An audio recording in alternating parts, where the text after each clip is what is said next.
Hey guys, good morning. I have a story for us today. It's called Pablo's Tree. Now, as I'm listening to the title of the story, Pablo's Tree, I'm wondering, why does Pablo have his own tree? What's going on here? Let's see if we can find out together, okay? I'm ready, Mama, I say. I'm ready for my birthday visit to Lito's. Hurry, Mama. I want to see my tree. I wonder if Lito, my grandfather, remembered. I wonder if he remembered to decorate my tree, I ask. Mama, did Abuelito decorate my tree? Oh, so it sounds like his grandpa decorates a tree for him on his birthday. Your grandfather does not forget to decorate your tree, Pablo. Do you have your suitcase? What new birthday toys are you taking to Abuelito's? Asked Mama. I've got my purple car, my book about whales, my tambourine, and my flute, I say. Every year I spend the night after my birthday at my grandfather's house. We sit under my tree, we play with my new toys, and every year Lito decorates my tree for my birthday visit. Maybe my grandfather forgot. Are you sure he didn't forget? I ask. I'm sure, says Mama. So he's picking out his toys to bring to his grandpa's, and they're going to the car.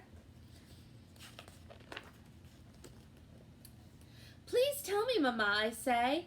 Tell me what Lito put on my tree. Is it lights? Is it little piñatas? Mama smiles. Pablo, she says, don't you like surprises? Come, let's go see your tree. As we drive along, I ask, is it little animals? Is it candy? My mother just smiles and winks. Lito, I say. I'm here. Lito opens the screen door. His face is happy like a full moon. Lito gives my mother a kiss and a hug. Lito, I say, I brought my new birthday toys. We can sit under my tree and play with my toys all day and all night. So it looks like he's really happy to be going to his grandpa's. Lito and my mother laugh. Pablo, says Lito, hugging me. ¿Cómo está mi nieto grande? How is my big grandson? I give Lito a giant hug. He almost falls down. Pablo, says Mama, cuidado, be careful. But Lito likes my giant hugs. Let's go see my tree, I say. Hurry, Lito. I take Lito's hand and pull him to the back door.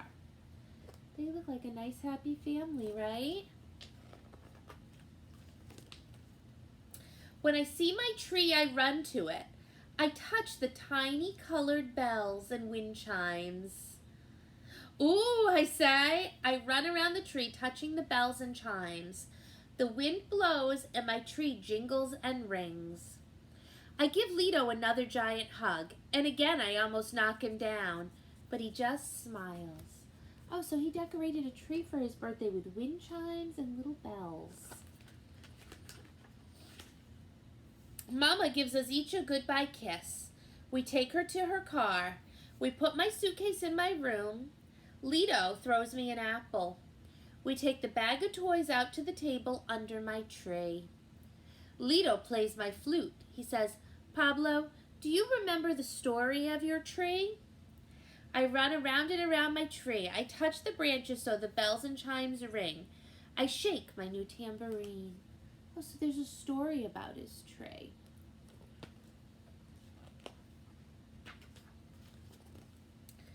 One day my mother came to this house, I say.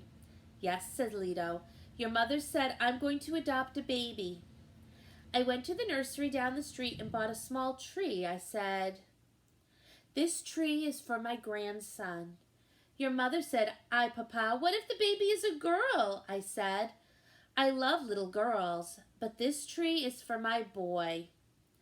If it is a boy, he will have your name. He will be Pablo too, said your mother. Lito stops and smiles. Then he asks, what did we buy for the new baby, Pablo? You and Mama bought bottles and blankets for me, I say. Yes, says Lito, laughing. We waited and waited for the phone to ring. We waited for the words, "Come for your baby."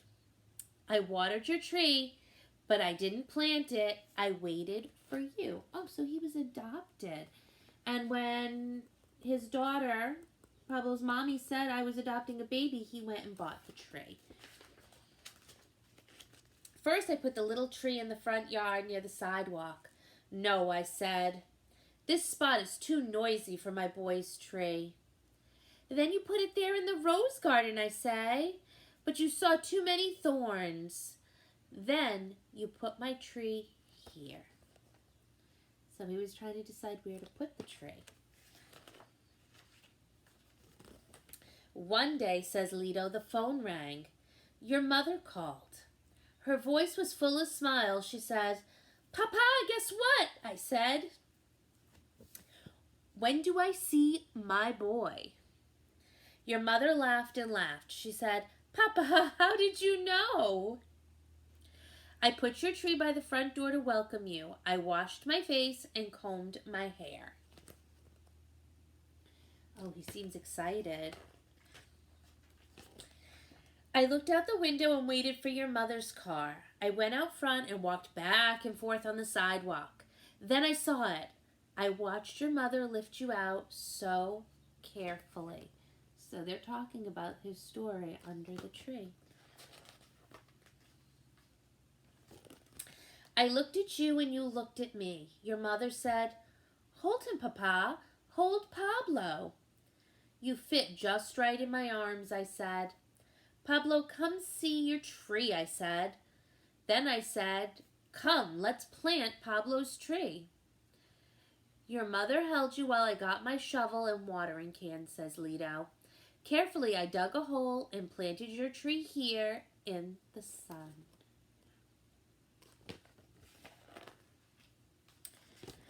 I say, and the tree grew and grew like me.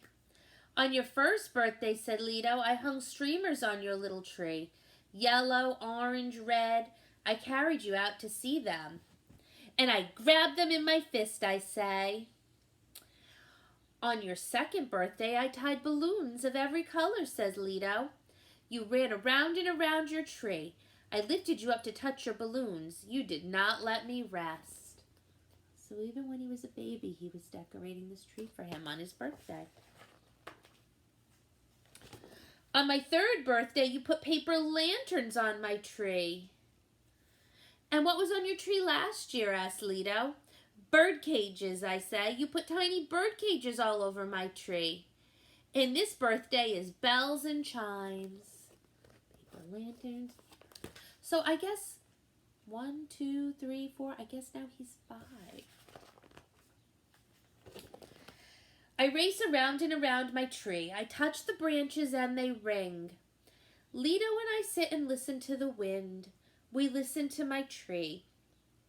We munch our apples. I ask, what will you put on my tree next year, Lido?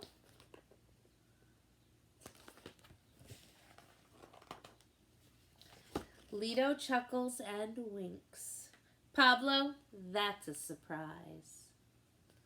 Oh, that's such a nice story that he has a birthday tree that his grandpa decorates for him every year. I think that's really special. Do you have any special traditions for your birthdays? If you do, I would love to hear about them. Have a great day, guys.